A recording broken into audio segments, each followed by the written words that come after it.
bendu. Isto tako i Aca Celtic slobodno vreme kada ne svira u Kelcima i ne radi kao tonac na radiju, koristi da se posveti heavy metal muzici u bendu Despot.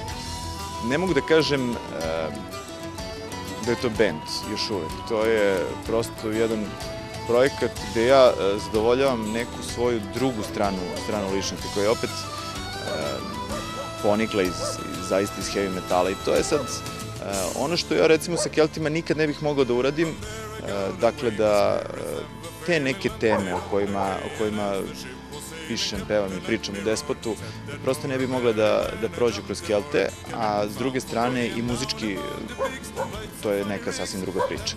Tako da Despot je za sada samo projekat i vidjet ćemo kako će se razvijati. Zaista nema nikakve presije po tom pitanju, prosto to se radi iz nekog ličnog zadovoljstva u krajnjoj liniji.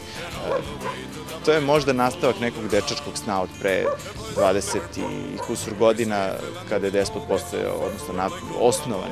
Acini idoli su Iron Maiden i Jethro Tull, koji su izvršili najveći uticaj na njega i njegovu muziku.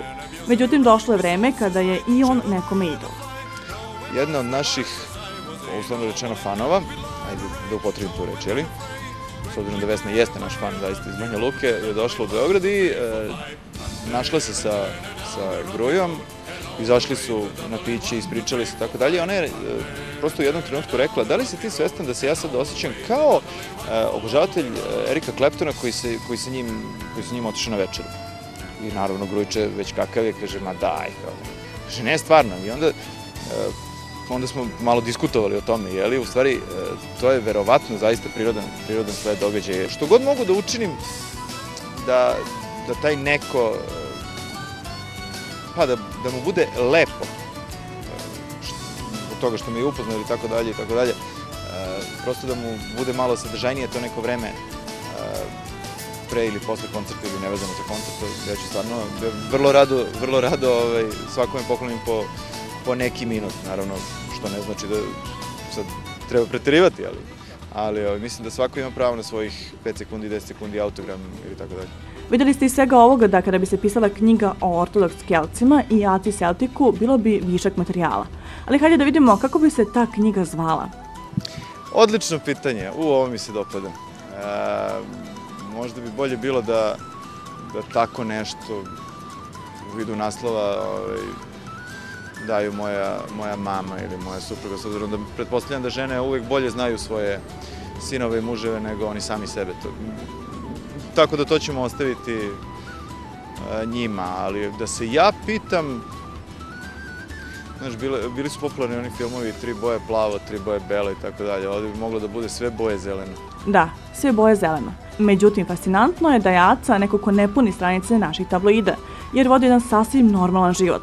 A kada se nešto iščačka o njemu, to je vest da njegov sin za prvi rođendan dobija majicu sa interesantnim natpisom. A piše bukvalno I'm the next frontman of the Orthodox Celts. I čak postoji i fotografija na Bini Beer Festa na kojoj smo nas dvojica zajedno, naravno u toj majici, ja u majici Kelta. I to je jedna od fotografija koje držimo kao u filmovima, magnet pa na frižider.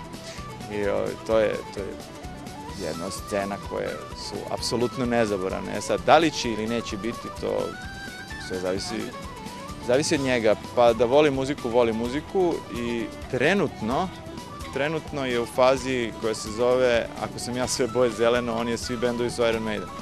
Znaš, tako da i Eddie mu je najbolji drug i to je sasvim okej. Sin Stefan trči sa gitarom po kući i još nije siguran da li će da bude frontman ili gitarista, ali će svakako dobiti savjet od oca kako da stvara najkvalitetniju muziku. Taj savjet ćete dobiti i vi.